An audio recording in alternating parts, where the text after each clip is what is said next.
Welcome to the Enlighten Up podcast, where I am going to take you into a deep exploration of what it means to exist in this current reality. We are going to raise your vibes, open your mind, expand your heart, and dive deep into the wondrous mysteries and possibilities of this lifetime. There's been a spiritual catalyst that has set in motion the awakening process of many across the globe to return to the knowingness of self and unite what has been separated. Together, we're going to bring light into that darkness. We're going to remember the joy of living. But most of all, we're going to turn up the volume of our own eternal power and do the thing we're here to do.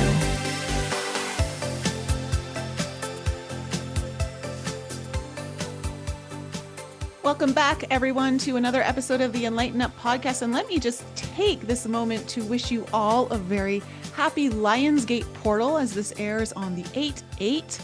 The portal opened up just a couple weeks ago, and it may be open for a little longer than August 12th, as last year it was open for much longer than that.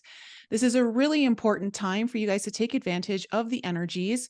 You will likely be very well rewarded if you're doing your shadow work, if you're doing the work that you need to do, facing the obstacles, facing the challenges, not avoiding them.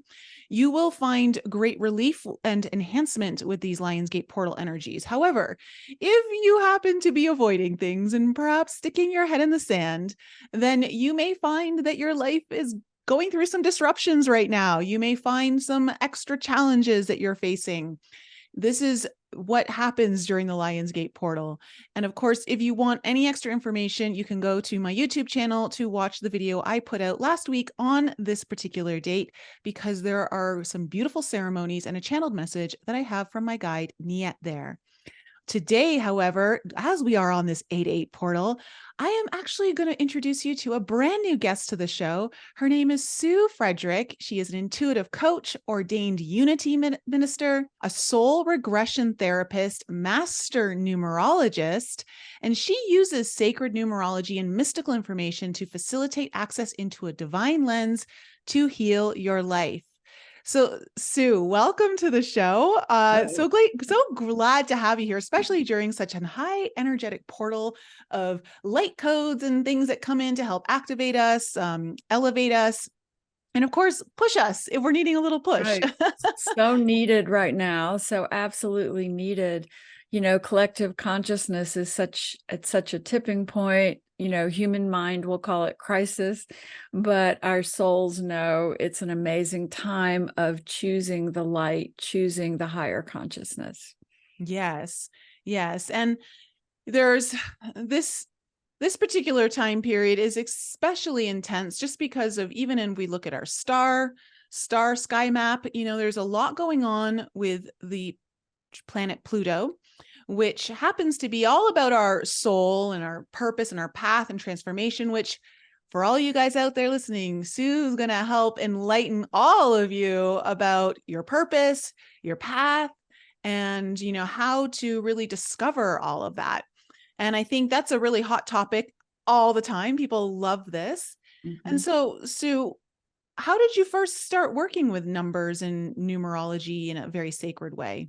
Yeah, well, I believe that we don't pay attention on Earth. We don't wake up on Earth until something hurts. And then suddenly we start asking those questions. Who am I? Why am I here? You know, what is my purpose? So when I was 29, I was a mountain climber for Colorado Outward Bound. I led beautiful, huge groups of people up the 14,000-foot peaks, helping them overcome their fear. It was the 70s.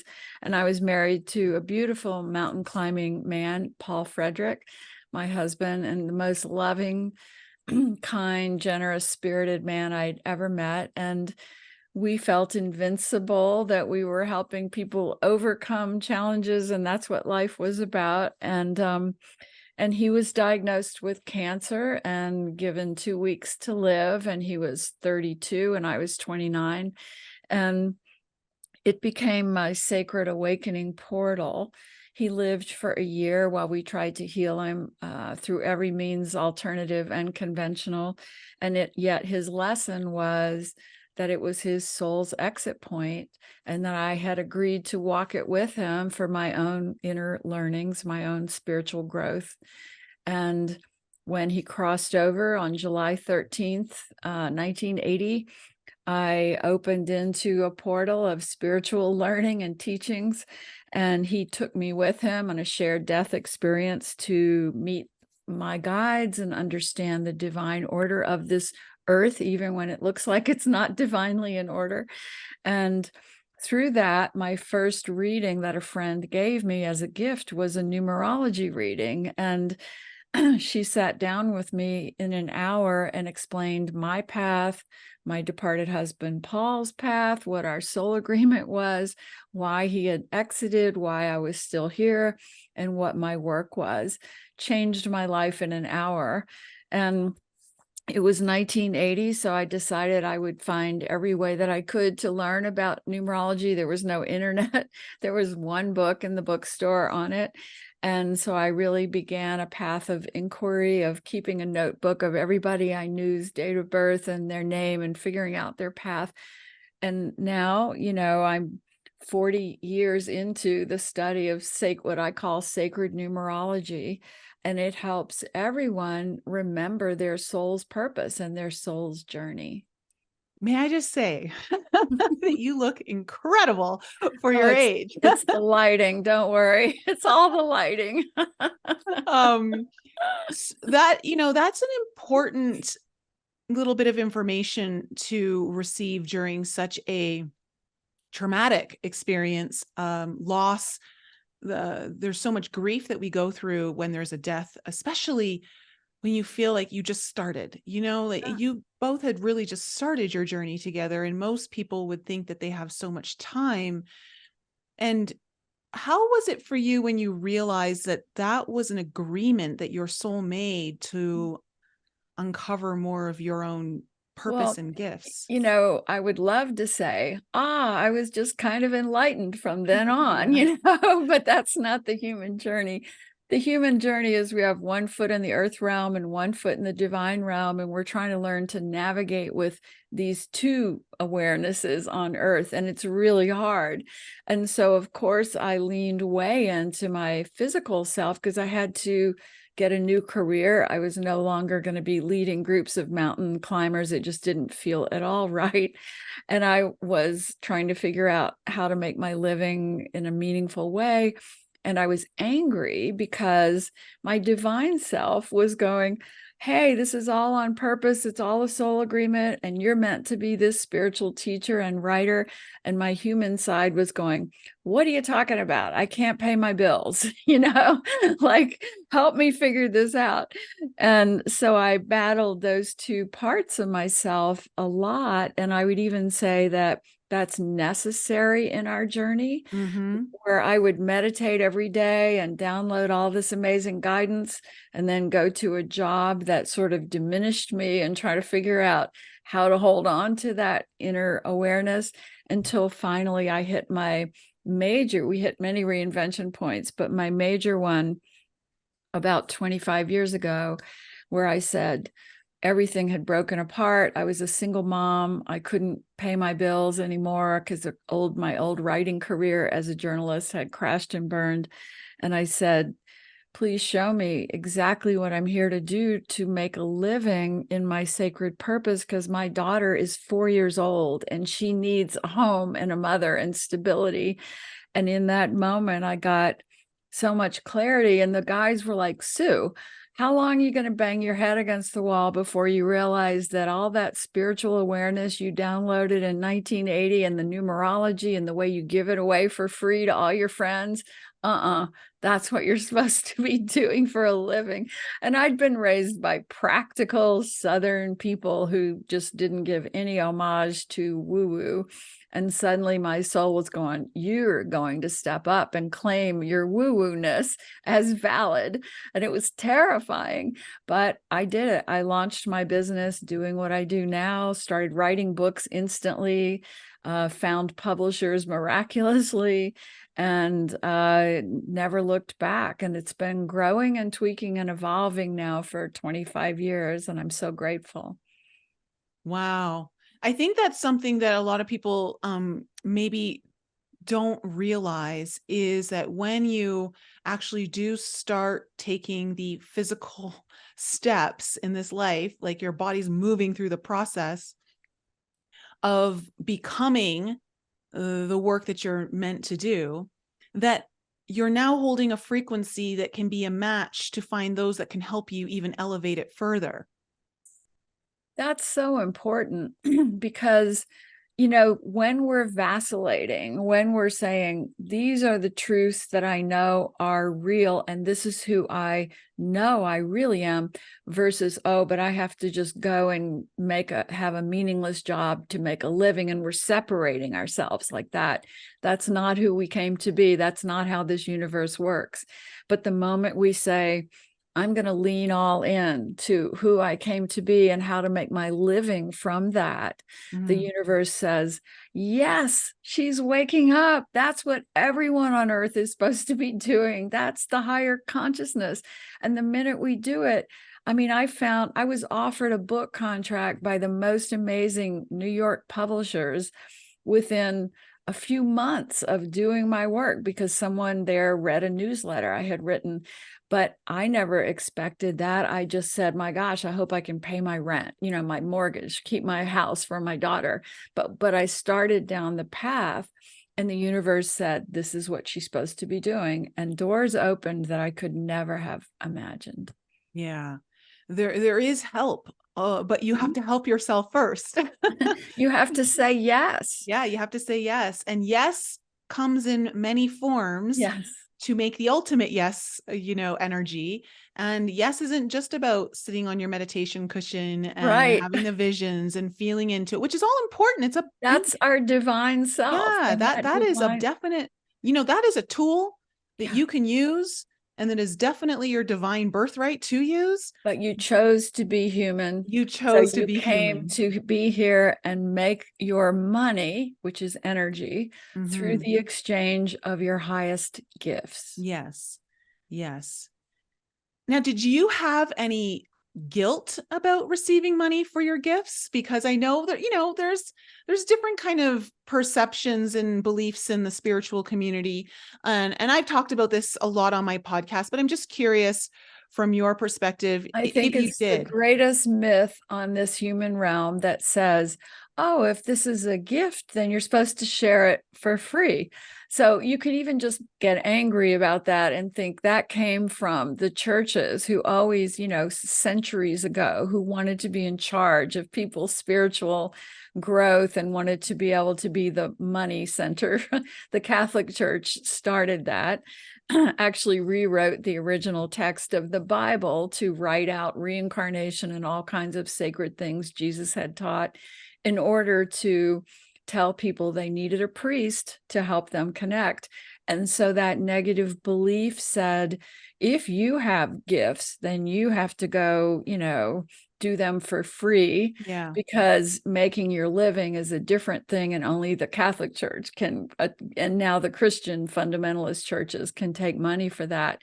So when we shift to this higher consciousness, we're aware that everyone here has a spiritual gift and a spiritual wisdom, and we're each here to do that as our unique way of making money in the world. And that will shift everything. That'll destroy the soul-sucking jobs. As for example, the reason AI is happening is to get us out of a lot of those soul-sucking jobs and force us to claim our unique gifts and create whatever path we need to create to make them how we make our living. Yeah, I think AI is great.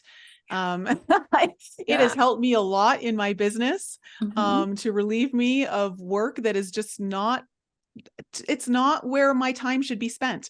Right. So, so I think it's got, with everything's got some negatives and positives to it. It's just a matter of how you choose to use it, and the belief system and intentions that you go into it. It's just like with anything else in this world. So using numerology made such a huge impact on your life and your purpose. How do you use it in a sense? Like, because for instance, I always knew that when I was born, I looked at my birth date, and they tell you how to calculate your number. And I knew my life path was a number 8. And you can kind of look it up online and kind of see some little things like that. But how do you go deeper than that with your clients? So first of all, let me say there's a whole lot of numerology out there that I totally disagree with. Ooh. And one of them is the idea, which I've heard a very famous numerologist, who's probably the most famous numerologist, talk about, where she says, no, there's no pre-planned life that is reflected in numerology. She says, no, we're just all randomly landing in the universe, and whatever that numerological imprint of our random date of birth is, it gets imprinted on us. And we're sort of victims to it, according to her point of view. And my life has been devoted to spiritual study more than even numerology. What is this universe made of? How does it work? Is there a God? Do we have a soul plan? And in my numerology, what I'm very clear about after all these years is that the soul, Nicole, you and I were hanging out in those divine realms. We'd already had some human lives, and we were watching things unfold down here in the human realm. And we both said, they're a little bit in trouble. They really need some angelic wisdom down there. How can we each come in and bring that gift to the world in our unique way? And you chose, Nicole, the strong, unstoppable energy of the Taurus 8 path. And your soul said, in other lifetimes, I've hidden who I am. I've been afraid of prosecution or not getting love or whatever reason. In this lifetime, nothing will stop me. I will own my power in every way. And then I will make it my life's work when I'm ready to shift consciousness on earth and get others to own their spiritual power as well. And that's your journey. Your soul chose it for the life plan, for your mission here. And it's interrelated in a way that can't be separated from your soul making a plan for this life. Yeah, and that obviously resonates a lot with everything that I'm doing, and I know my audience will understand how that all ties in and relates. And so when you take someone's birthday and you get their number, and then you see what month they're born in, does that apply to everyone then? Like, so everyone who's a Taurus with an 8? No. So then I meditate before I work with a client. I do their chart, especially outlining all their 9-year reinvention cycles, which is by far one of the most helpful ways to do a soul review on earth while you're in the body, is to look at your 9-year reinvention cycle. So I outline that. And then before the session even starts, I meditate on that, and I call in that soul's primary guide, and I say, please download the words for me to help this soul remember who they are and move forward. And so I write it, automatic writing, in my meditation. And it comes through uniquely for every person, and yet also aligned with their soul mission. And if they are grieving a departed loved one, because I work with 90% grieving clients, I will ask their departed loved one to give me very specific guidance for this soul that they will recognize as the departed loved one and will feel guided and healed by. And so I'll get a download of writing for them. And then the session starts. Okay. And then I share that, and we have a very deep and meaningful, powerful conversation. Okay. So it's a blend of your unique gifts and the numerology that you've learned. It's a blend of tapping into the wisdom that is available to all of us in the highest realms, but using, for me, the numbers as the portal to that. Other people have different portals, different gateways for it. The numbers were handed to me at the age of 29 as a gift and an awakening, which I also think I had studied in other lives, but because it just came to me so clearly and beautifully. But yeah, sacred numerology, the reason I call it sacred is it has to be blended with guidance from the highest realms. And so if someone were to come to you and they give you their birthday and you are able to see, you know, their month, their numbers, and you start going in and downloading information for them, how specific, like from your past clients, what sort of specific framework are you given that gives them the clarity on how to move forward in their life? They get everything from an understanding of the soul agreement of their departed loved one, why that soul had to leave early, what they're still here to do, and even a love relationship that broke their heart. We can look at the soul agreement. What was your soul learning from that? Why did your soul choose that relationship that broke your heart? Those are such important awakenings that come through in numerology, but then mostly so helpful to look at your 9-year reinvention cycles, because then people go, so for example, Nicole, you're in a 9 personal year this year. It's an ending of a cycle, and you're next year stepping into the most powerful manifestation cycle of your true work, your beautiful energy on this podcast and your books, and all of this is all shifting up to another level next year. And when we go back and review those 9-year moments, we go, oh, wow, my whole life changed. I went, lost a job. I doubted myself and my worthiness, or someone broke my heart and I thought I was doing something wrong. I thought it was my fault. And now as I go back and look, wow, that was a pre-programmed reinvention point designed by my soul to help me wake up. And it changes everything about how we look at our lives. Yeah. Am I in a 9 or am I in a 1? Because I thought I had just finished my 9-year and I'm entering into a 1, but I could be wrong. No, that's because somebody probably told you that it changes on your birth date. I do it differently. Oh, It okay. changes in January when the calendar year changes, because it's based on the numerological energy of the calendar year we're in, blending with our own unique path vibration. So you'll be done with this 9-year in January, but you're going to feel it coming to an end in the fall, and you'll feel more of the energy of the new, showing you the vision and helping you move forward, even in the fall. And then in January, it's a definite energetic shift that we all feel in January as we fully align with the new personal year that the new calendar year has brought in. Yeah. Yeah, it's definitely been a big change. I'm really changing a lot of different ways of how I'm doing my work and how I'm envisioning everything, and really scaling it in a completely different way. So that really resonates with me a lot. You also can see people's soulmate. Yeah.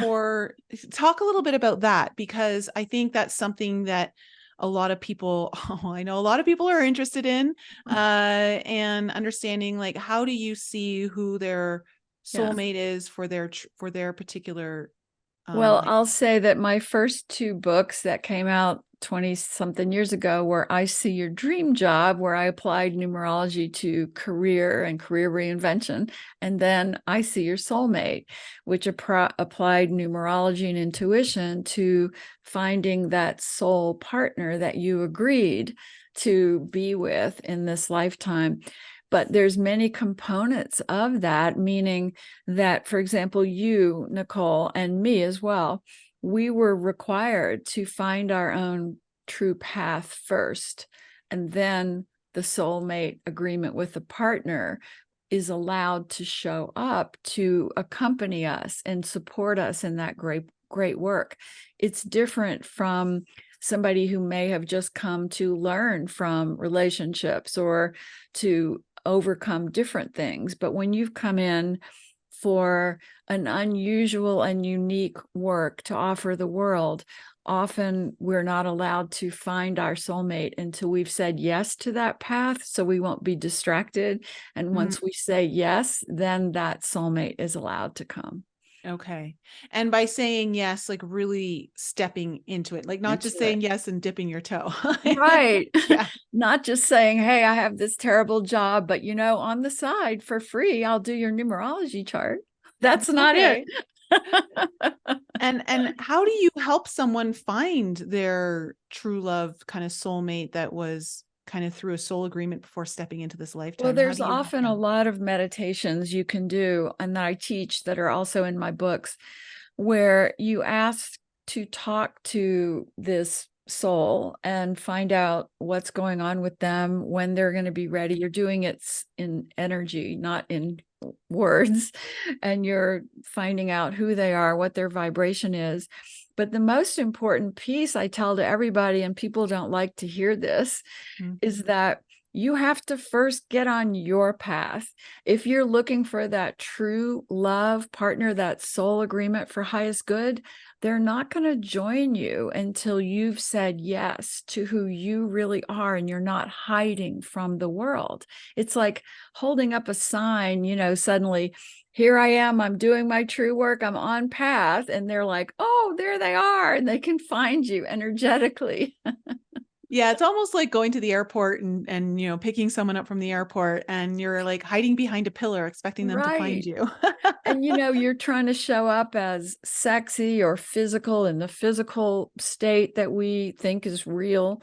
And, this is who I am. I just am this physical being. That's not going to attract your soul agreement soulmate, because that person's coming in looking for your soul and your soul vibration.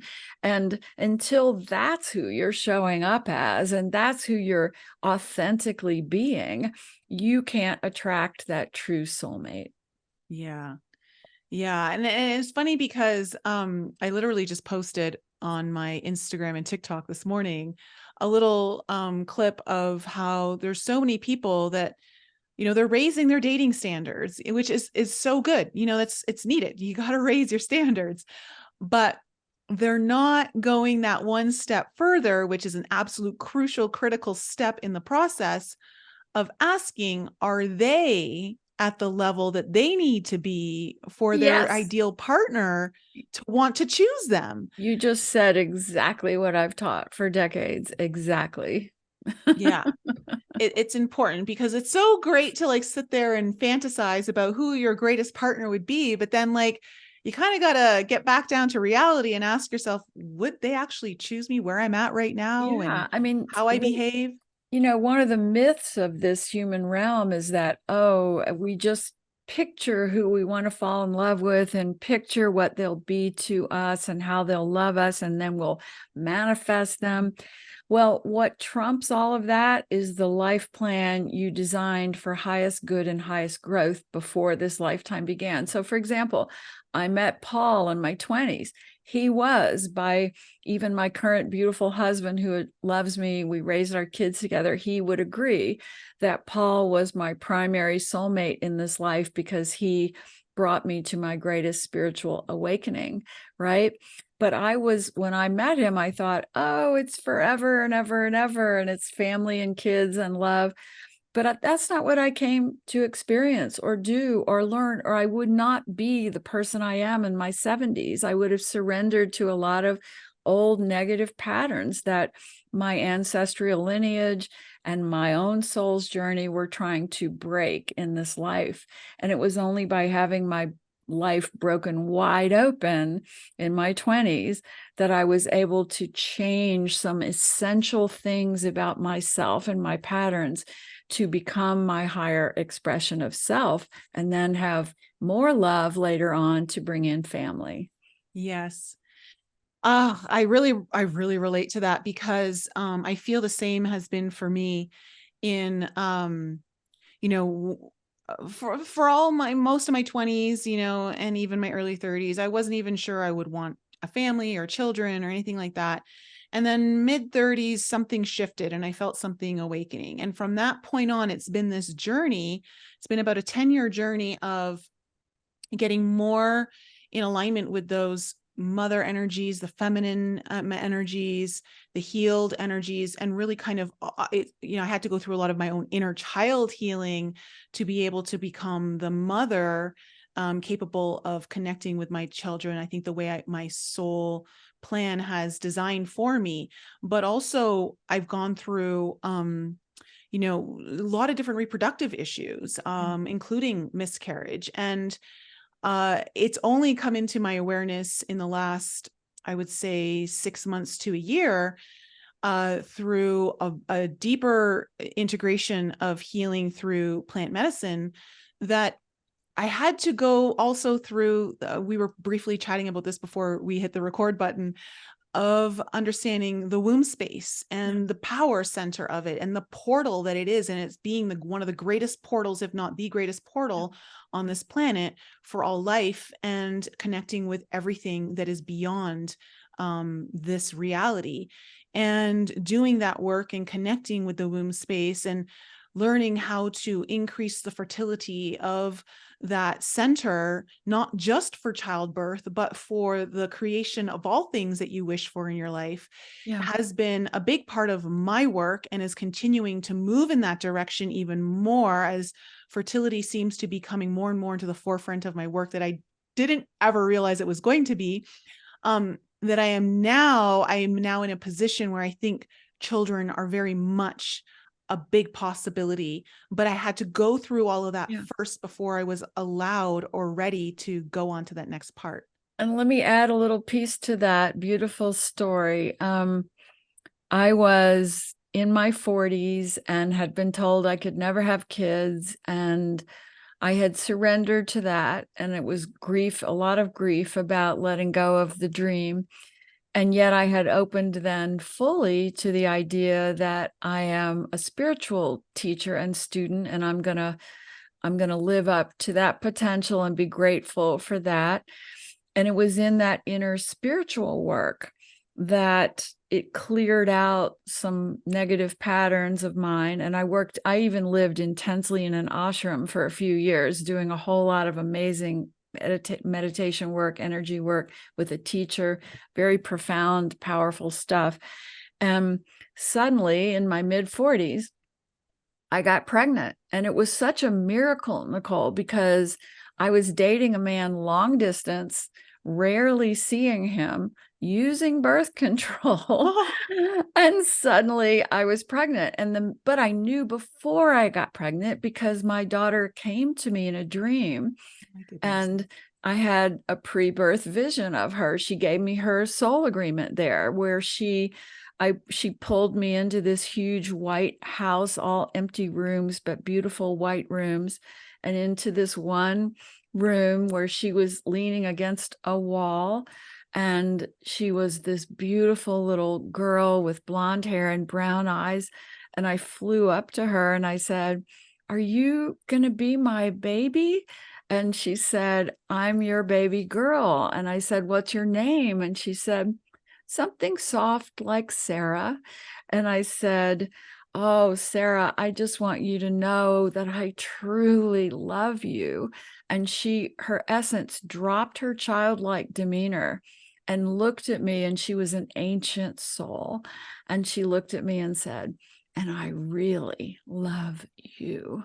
And I woke up going, I'm pregnant and I have a baby girl named Sarah, and she's coming and she's going to be beautiful. And everybody was like, "Sue, you're in your 40s. Are you a week late in your period? You're probably going through menopause, But it was my baby girl, and she was born miraculously perfect. And she is now 30 years old, and she's been the greatest gift of my life.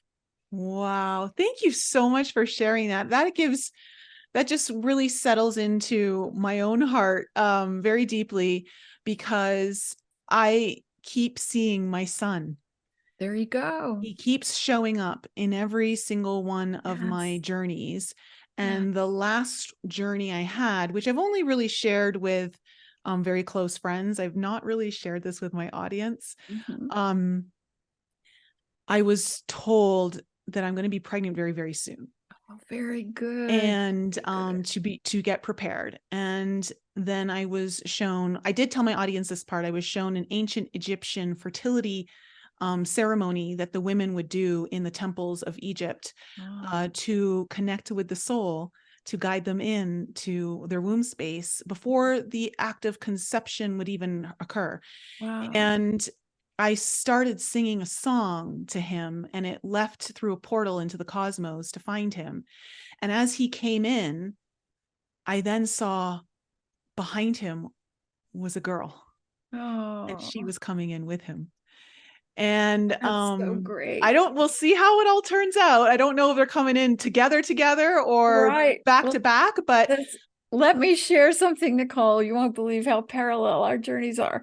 When Sarah was in that room telling me that she was coming to be my baby girl, I then glanced over, and there was a little boy leaning against the wall, but he was kind of distant, like he wasn't right next to Sarah.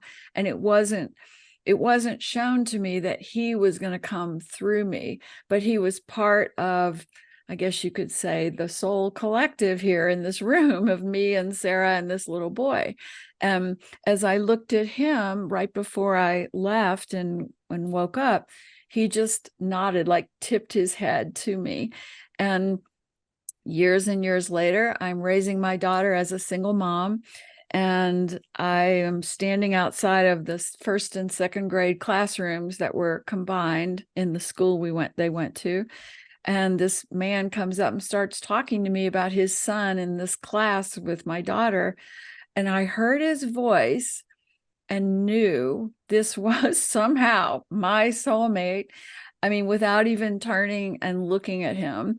And then we had this sort of superficial conversation in the doorway, two parents looking at their kids, and I could hardly speak because I was like, this is the life partner to build my life around now. And his son, Kai, was in the room with Sarah in the classroom. And a year later, he and I had moved in together and created the most beautiful family. Both of those kids are grown now.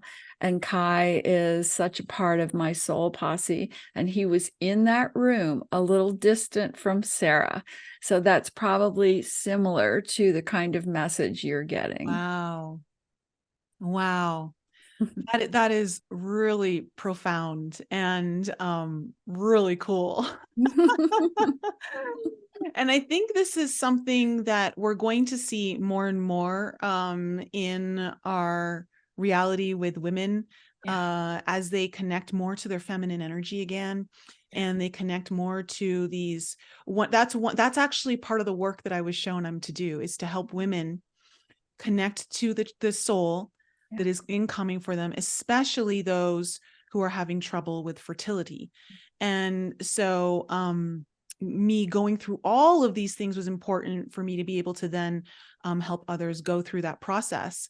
But I think that I know this to be true very much, in that I believe we're in times where those of us who have lived through the ancient civilizations, which a lot of people here have, but are really ready to open up and connect to it, are going to bring forward these ancient technologies and ceremonies and merge them with our modern ceremonies and technology today to not recreate it, but to level it up even further and take it into new ways. And let me add a little piece about that, is that the souls who are coming to Earth now, the new babies, I would say even the children up to the age of 30, are the most highly evolved souls that have ever come to Earth. And they are forcing an awakening here on Earth. They are our teachers. And so if we're trying to be a mom and we're thinking of children in the very limited negative way of, oh, I'm going to teach them this and I'm going to make them be this way or behave that or believe this, that paradigm is gone. But if we're saying, I am open to my soul teacher who wants to come in through me and change this world and help me change and grow, that's who I'm open to. That's who I'm calling in. Those souls are going, oh yeah, we're looking for portals like this, exactly like this, because they do not. That's so cool. Okay, so yeah, neither of you and I, we didn't realize the conversation was going to go down this path. Right. But so when I released my Womb of Activation course earlier this year, and as I was preparing it, which I prepared in like just under 3 weeks, it all came through in downloads, and it was just, I just worked and it came all through beautifully. While I created one of the meditations and activations in that course, I got all this downloaded information that doing these ceremonies increases the womb frequency that you are able to carry in and bring forward these higher frequency souls that are coming into earth. Yes. So this is one of the, I don't want to say this is the only reason, because it's not, there's a whole bunch of reasons, but one of the reasons why some of us women are miscarrying is because we're not holding a high enough frequency in our womb space to carry the high frequency soul that's coming in. And there's another parallel in this, in that when I was living in the ashram and had given up the idea of being a mom, the teacher was working on me with Kundalini energy, waking up the portals in me that had shut down through pain and everything growing up, and with Paul's death. And he was like literally pulling stagnant old energy out of my aura. And he would say, you still have this gray cloud of grief. And he would do a lot of Kundalini work to help me release that. And so all of we would do like week-long silent meditation retreats where we would be raising our Kundalini energy and our vibration. And it was through that I was shifted into the higher frequency. He certainly didn't know it was about increasing fertility, but absolutely it was, because it was within that time frame that I suddenly and miraculously got pregnant. So for the listeners to know, there's many ways that we can raise our frequency and clear out the old energy, the negative energy. We just have to find the one that's available to us and that resonates with us. It could be meditation work, Kundalini, sacred practices from ancient traditions. It can be so many different ways that we portal up our energy to accept these highly evolved souls. Yeah. And the Kundalini is so important because it is the goddess energy within all of us.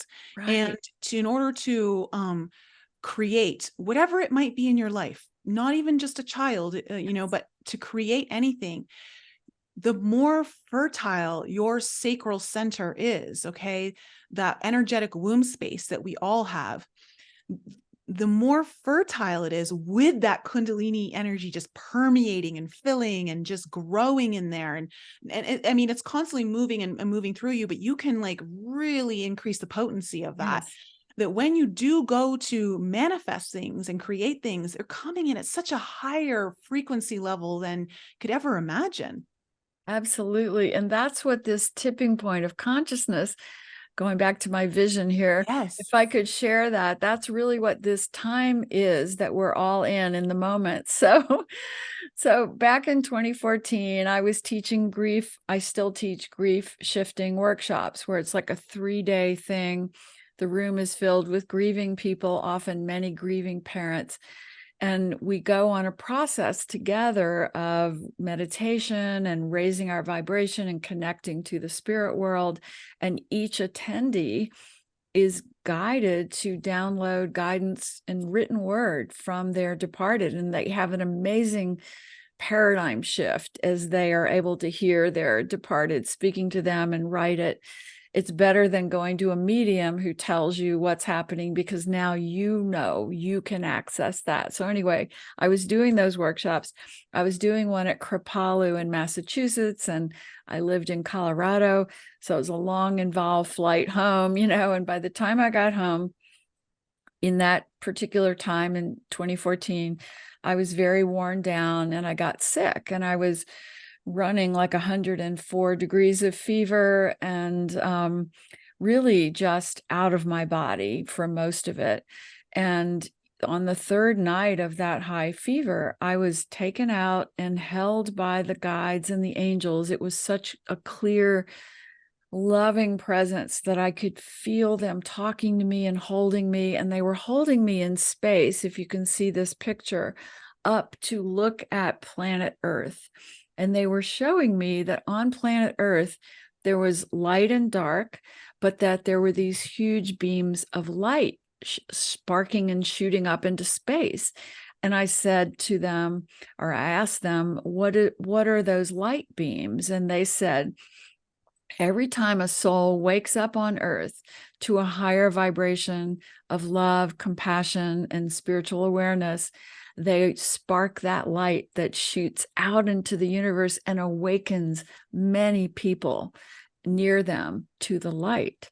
And they were showing me this moving river of light around the earth, of light sparking, and filling in all the dark crevices. And they said, Sue, here's what's true about Earth.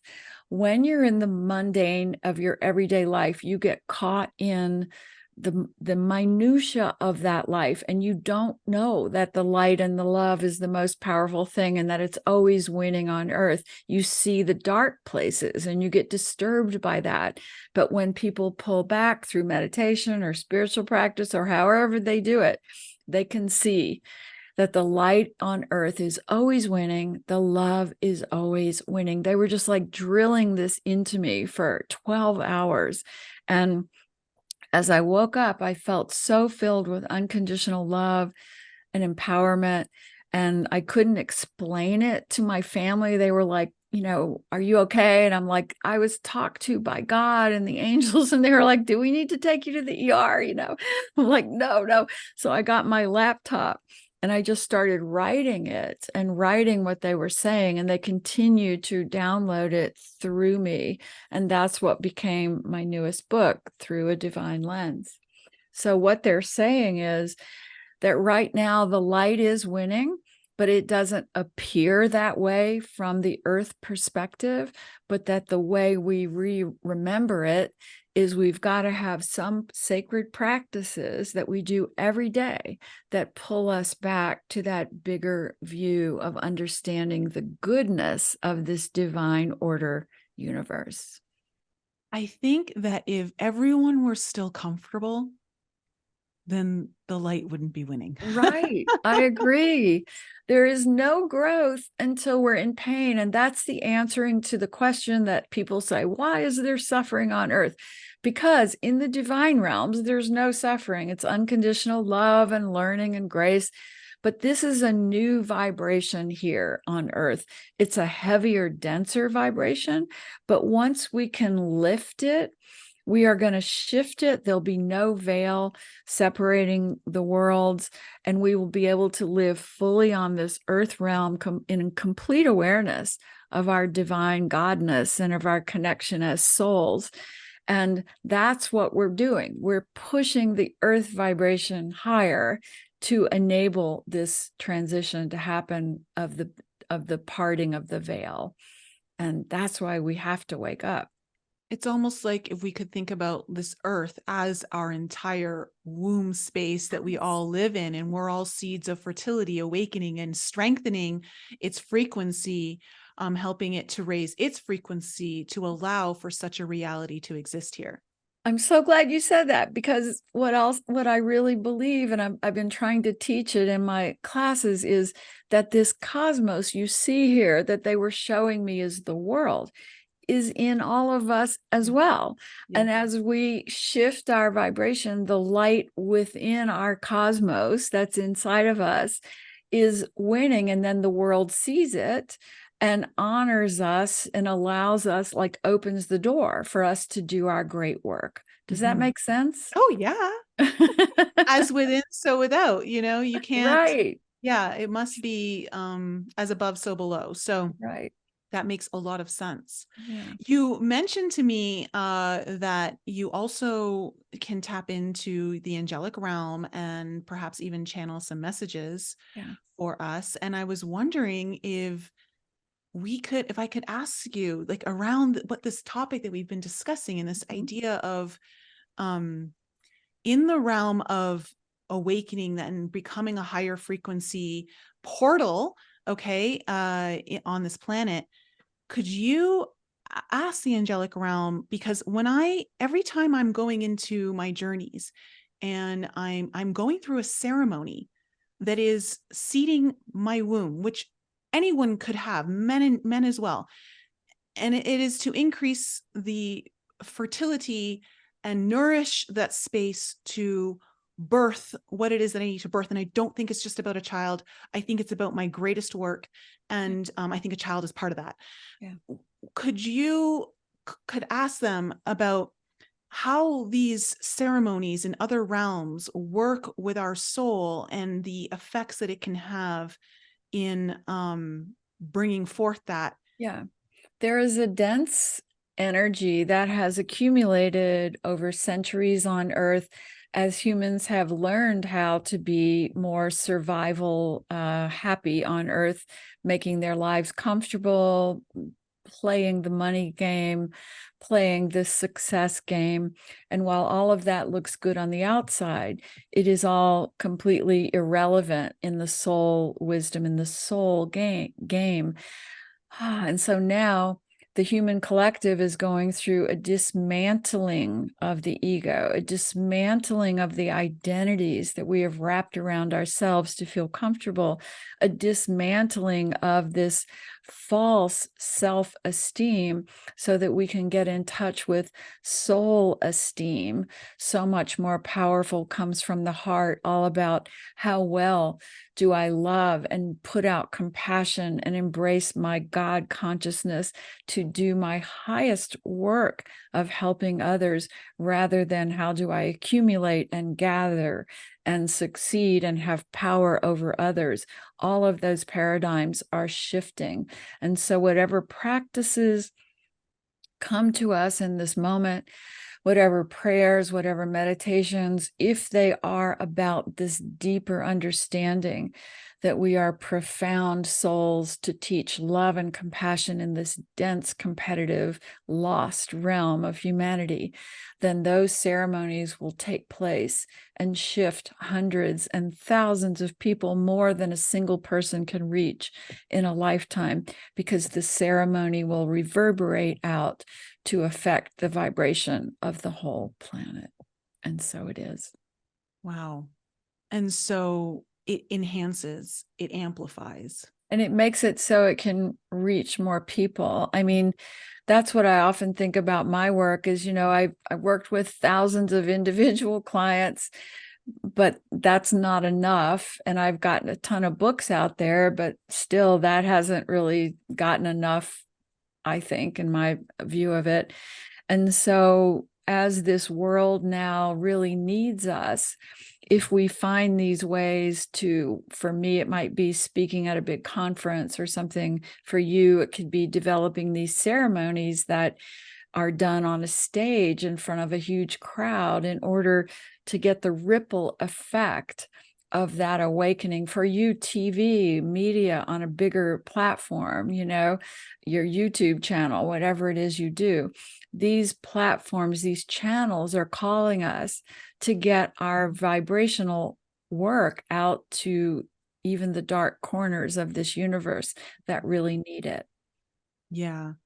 And this is really important. I love where this podcast has gone for everyone who's listening. Because we've just moved through a very polarizing period within our world. We're still in it. Yes, it's still there. But I mean, what I've found is learning how to find that state of neutrality within the polarity. Yes. Is where you are able to amplify and strengthen the work that you're meant to do here. And in many ways, the polarity, the extreme polarities that we've been feeling and still are feeling are teachers for us. And let me just add to that, because I've thought and written about it so much lately, that back when, I was a child of the 60s. And so we marched against the war. We marched for women's rights. We did all of this loud and proud stuff about our opinions. And back then, when consciousness was in a different state, those things actually did help shift awakenings here on earth. Now we've gone to a higher learning, which is ideas of the mind are irrelevant. We're here to learn to get past all of that and realize the beauty of the soul who might be in front of us promoting hatred or division or all those things we just want to intellectually condemn, right? No longer is the game about who's right and who's wrong. The game now is, how do I love everyone as a powerful divine being, no matter how they're showing up in the world? And that's a huge paradigm shift. And it's the point of all of this conflict. And I would say that it's necessary. It's necessary to truly know how to unconditionally embrace another as a divine being. You have to see the whole of them. Yes. And be willing to accept it, even the bad parts. And this is something that I think is why, the healing journey for each individual is all about, reclaiming these soul fractals that we've denied of ourselves, that we've said, don't like that part of me. That part of me can't be with me because it's either gone through too much pain, or it's a part of me I don't like. I'm going to disown this fractal. And you can't really truly embrace that love as a divine being, if you're not willing to love the whole of you. And so we're learning through these polarizing times, how do we still love one another despite the differences? Actually, how do we love each other because of our differences? So let me share a way that I also have downloaded recently. Is this what this is about? When we leave the body through death and our soul lifts out of the physical world, the first thing that happens to us is we're given a soul review, and it's done completely lovingly by our guides, our angelic beings, who hold us and say, oh, look at this lifetime you just lived. And in a very loving way, with no self-hatred or anything or guilt, we're shown all the people we've helped and loved and the ripple effect of that, and all the people we've hurt or wounded and the ripple effect of that. And that soul review is shown to us in a way that we can accept it and not be just like, oh my God, I'm a horrible person, but instead say, oh, I understand now. And then able to decide if we're going to come back to try to live more in alignment with that, or to work from the higher realms. But what's happening with the thinning of the veil, being asked to do the soul review while we're here on earth in the body, which is why so many people are having moments of self-doubt, anxiety, depression, going, I'm seeing all the mistakes I've made. I'm seeing all the flaws in my own personality and character. But we're still being held by the guides to see, yes, see that, accept it, so that you can realize now on earth that loving from the heart is what you've always came to do. And the way you do it in your soul review is you see the backstory of everybody who hurt you in that soul review, to where you understand their pain.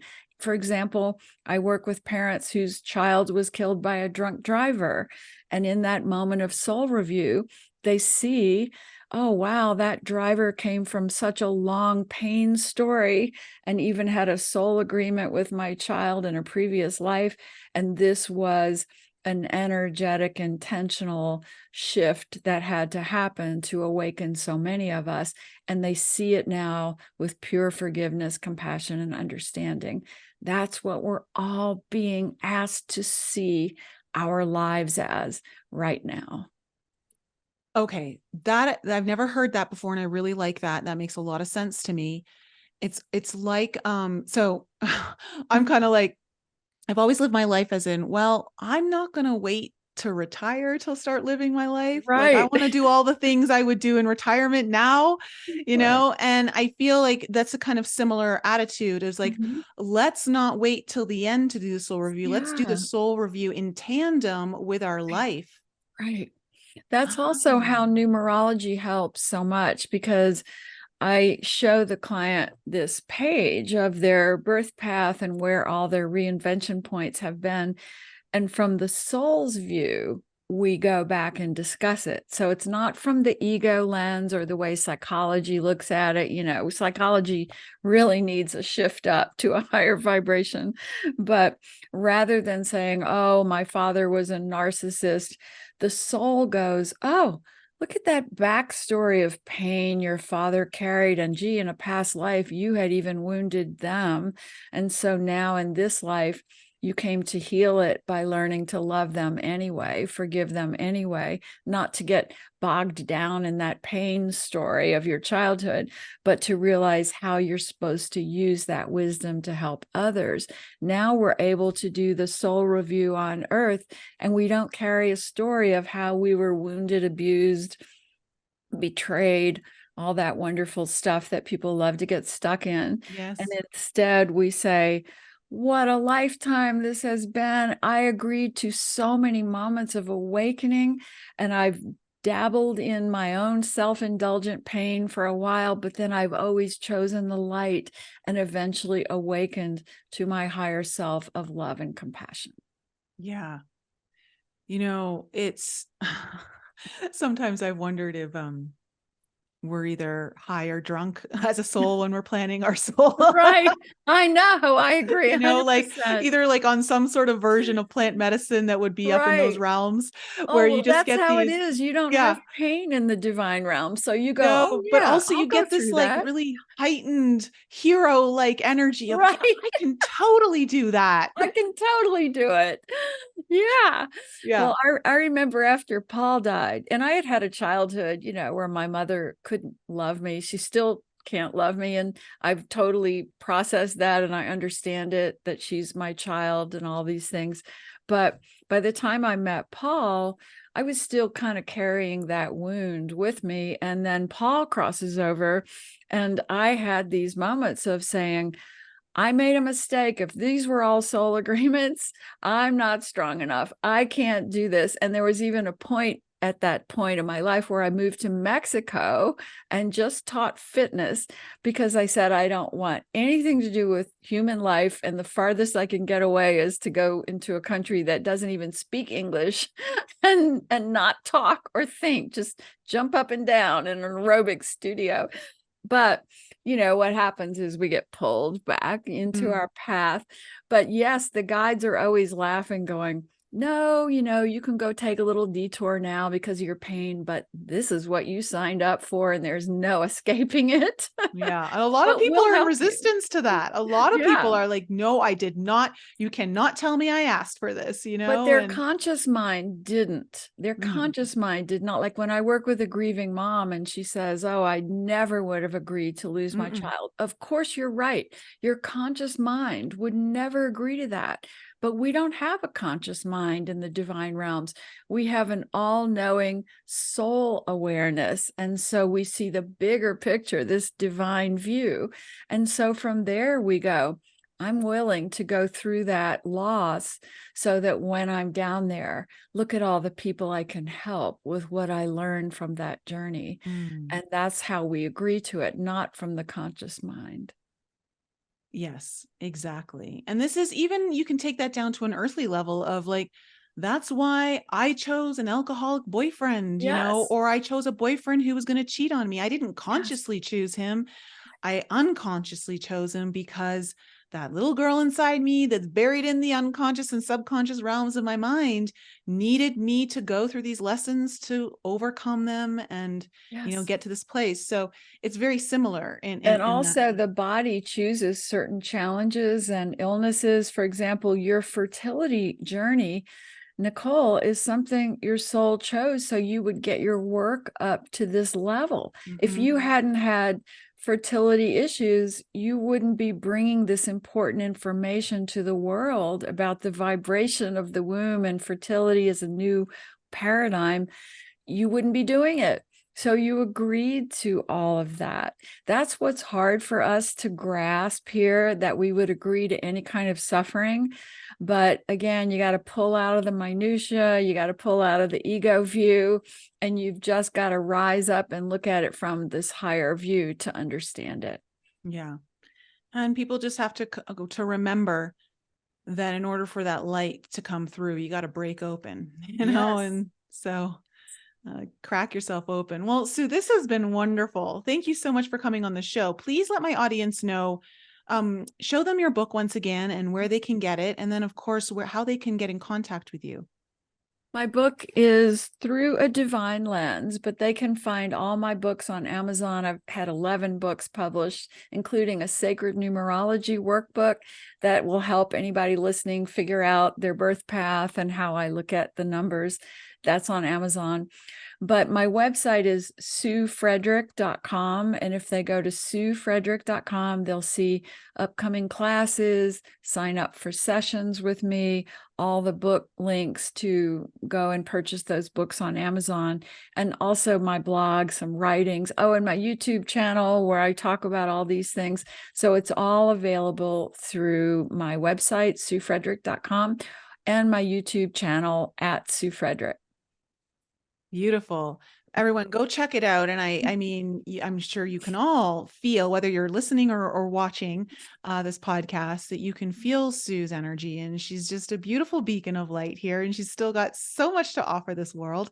So thank you so much for being here and sharing your light and your beauty with all of us today. And to all of you, also remember, like if you're interested in the Womb of Activation course, I'm going to leave links for that in the description below as well. It's all about, I love this because I do feel like we're heading into a paradigm of fertility. Yes. It's all awaiting us in completely new ways. And so if you're interested in that course, it's there. And of course, everyone, don't forget, there are a few tickets left for my Forbidden Journey retreat here in Colorado, and I would love to have you be a part of it. One of the ceremonies that I have been working on to facilitate with you at the retreat is coming through my guide, Niet, and I'm going to take you through an ancient Egyptian ceremonial ceremony at this retreat. So I'm going to be helping you increase the fertility of your field through that. So I'd love to have you there. Tickets are in the link to descriptions below this video or in the show notes of the podcast. Sue, thank you again for being here. And to everyone else, have a wonderful evening and a wonderful Lionsgate portal. Don't be afraid of doing your work, because that's how you're going to get your rewards and move up into the levels of this beautiful cosmic atmosphere that we are meant to be in. I love you, and I'll see you next week. Thanks again for joining me for another show on the Enlighten Up podcast. I love you guys so much for all of your continued support.